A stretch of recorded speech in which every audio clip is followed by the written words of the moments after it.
Hello students, आज gaseous state BSc first year में chemistry के थर्ड पेपर में आता है और हम लोग इसकी स्टार्टिंग कर चुके हैं।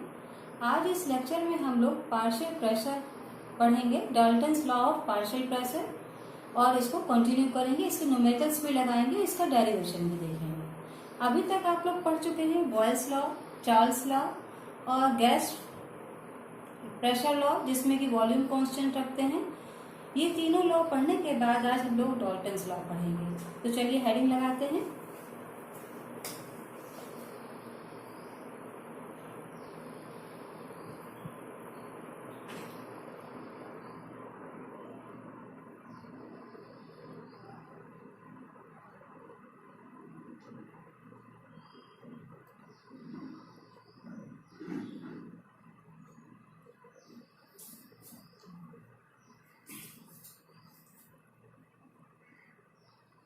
बच्चों, पहले हम लोग जानते हैं ideal gas equation.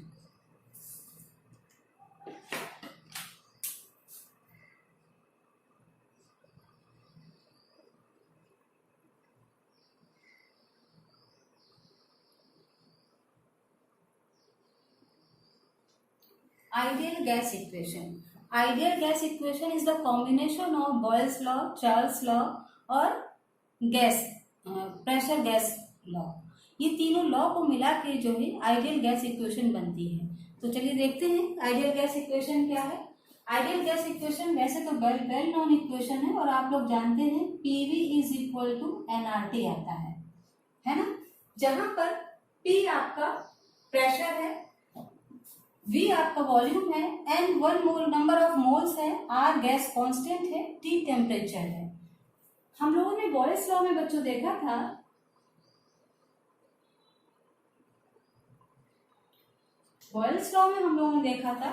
V is inversely proportional to pressure, जहां पर टेम्परेचर जो है कांस्टेंट था।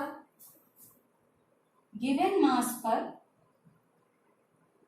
टेम्परेचर जो है आपका T is equal to constant, right. हम लोग इसको देख चुके हैं।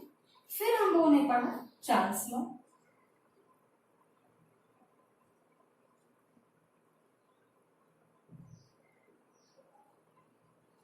चार्ल्स लॉ में हम लोगों ने बच्चों देखा V is directly proportional to T, volume directly proportional to T था।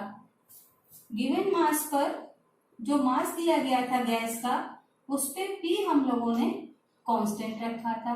P is equal to constant, right ना। उसके बाद हम लोगों ने पढ़ा Avogadro hypothesis.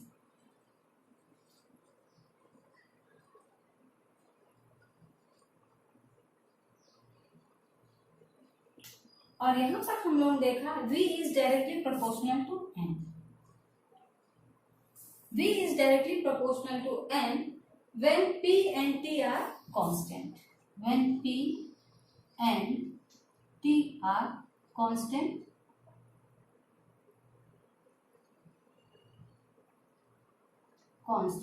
for given mass of a gas. Okay? अब यहां पर P आपका दिया हुआ प्रेशर है, जो गैस आपको दी गई है उसके गिवन मास का ये प्रेशर है।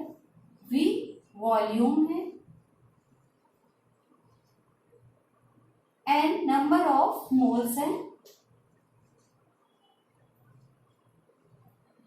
ओके, एंड R जो है यूनिवर्सल गैस कांस्टेंट है, यूनिवर्सल गैस कांस्टेंट।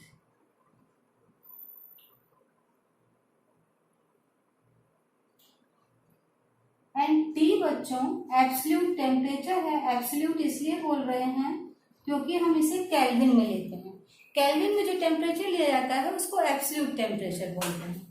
तो ये हो गया आपका absolute temperature.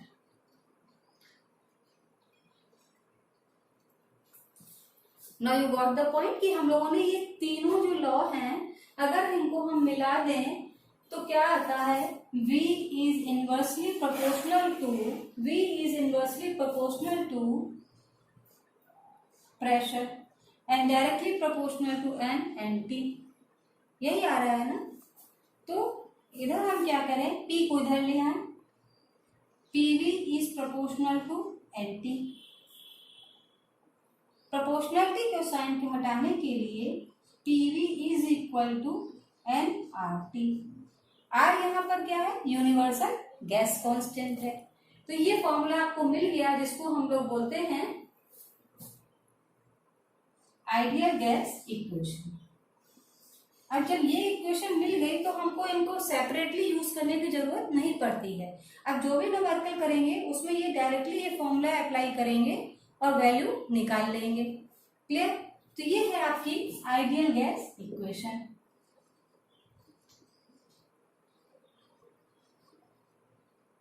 Ideal gas equation, ठीक। अब R की वैल्यू अगर आपको निकालनी हो तो R की वैल्यू बच्चों हम लोग डिफरेंट तरीके से यहाँ पे निकाल सकते हैं। अगर R की वैल्यू निकालनी हो, R इज इक्वल टू क्या हो जाएगा, PV upon NT, PV upon NT।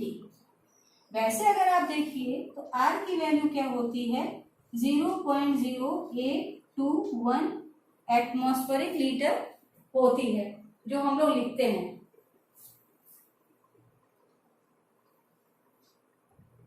Atmospheric litre पर मोल केल्विन, एटमॉस्फेरिक लीटर पर मोल केल्विन, इसी से यूनिट देख लीजिए, मोल केल्विन, ठीक। अब ये वैल्यू आती कैसी है, क्या ऐसे ही लिख दी गई? नहीं। अगर हम ये वैल्यू देखिए, यूनिट इससे हमने निकाली है एटमॉस्फेरिक प्रेशर की, V लीटर, मोल, N की यूनिट होती है टेम्परेचर की, केल्विन। तो ये हमने वैल्यू निकाली। तो ये वैल्यू कैसे आई, अगर ये प्रश्न उठे आपके दिमाग में, तो इसके लिए हम वैल्यू पुटअप कर देते हैं 1 mole of an ideal gas. 1 mole of an ideal gas की अगर हम वैल्यू रखें तो हमें ये वैल्यू मिल जाएगी। मतलब हम लोग क्या करें,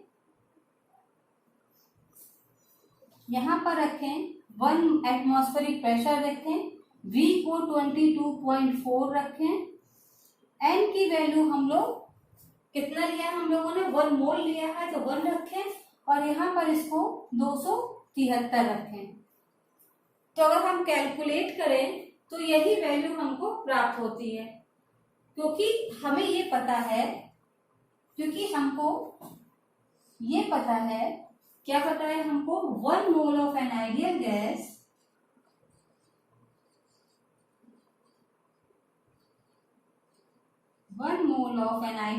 अगर कोई आइडियल गैस है तो उसके 1 मोल में at STP, standard temperature and pressure, इसका फुल फॉर्म होता है standard temperature and pressure, occupies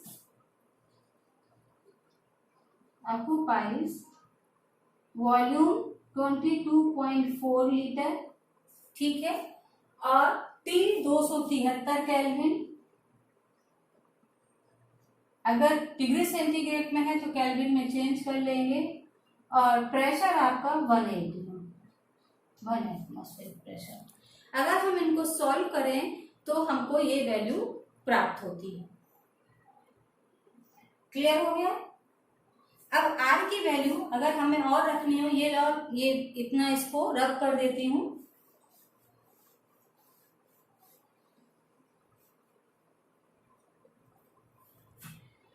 अब ये देखिए, ये वैल्यू यहाँ पे रखते हैं तो R की ये वैल्यू आती है। R की वैल्यू अगर हम लीटर, सबसे ज्यादा यही वैल्यू यूज होती है, लेकिन और भी जूल वगैरह में अगर उसमें एनर्जी के टर्म में रखना हो तो भी हम इस वैल्यू को निकाल सकते हैं। तो पहली वैल्यू तो जो हमने आपको बताई वो यही है, atmospheric litre upon mole kelvin. दूसरा अगर हम इसको जूल में रखना चाहें बच्चों, 8.314 जूल पर मोल केल्विन। ये एनर्जी के टर्म में हो गया। और अगर कैलोरी के टर्म में रखना चाहें 2 कैलोरी मोल कैलोरी, ये एनर्जी के टर्म में इसकी वैल्यू हो गई आर की। पी की वैल्यू मैं पहले ही बता चुकी हूं आप लोगों को कि पी की वैल्यू आप पहले ही देख चुके हैं कि डिफरेंट टर्म में कैसे रखते हैं, लेकिन अगर आपको याद नहीं है तो आप पी की वैल्यू भी देख सकते हैं कि 1 एटमॉस्फेरिक, एक बार इसलिए देख लीजिए क्योंकि अभी आप जब न्यूमेरिकल लगाएंगे तो आपको ये वैल्यू पता होना चाहिए। पी में क्या है 1 एटीएम, ऐसे तो हम इसी में देखते हैं, और ये एसटीपी पर इसी को लेते हैं, बराबर होता है 760 mmHg।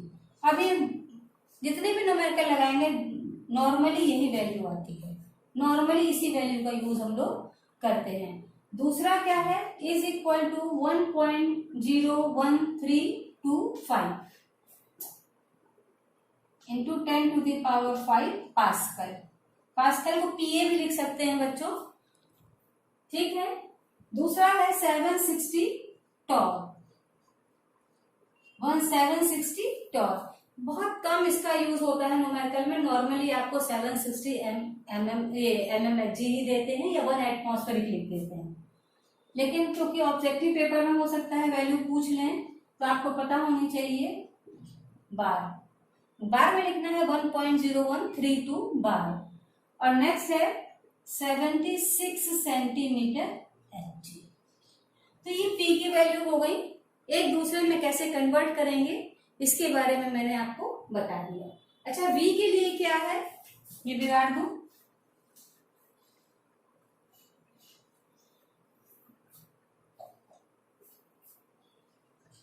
वी बराबर आपका जो आएगा बच्चों 1 लीटर बराबर वी। अब यहाँ पे पहले वी डिफाइन, यहाँ पी डिफाइन किया मैंने और ये आर डिफाइन किया, ये पी डिफाइन किया, मैं यहाँ वी डिफाइन कर रही हूँ।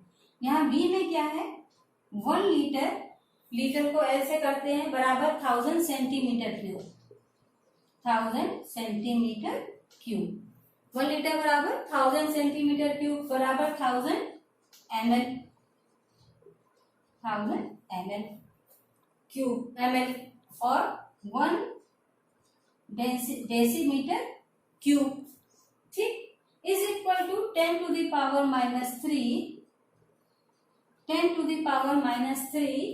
Metre cube. ये वैल्यू हो गई।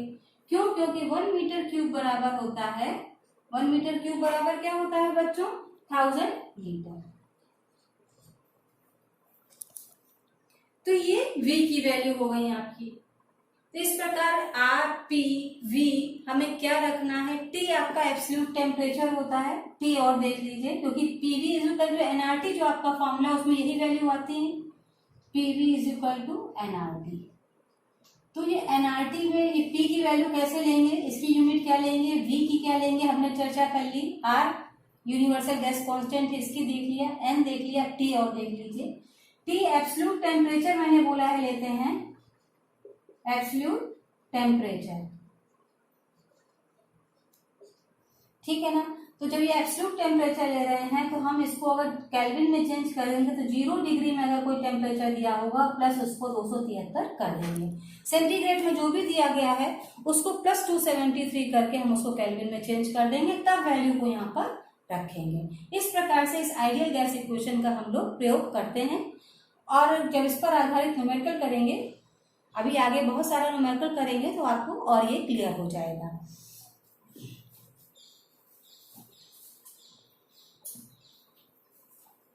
तो बच्चों आइडियल गैस इक्वेशन आप लोगों को ये क्लियर हो गई होगी। तो आज के लिए इसको इतना ही रखते हैं और हम लोग नेक्स्ट टाइम पे पढ़ेंगे पार्शियल प्रेशर।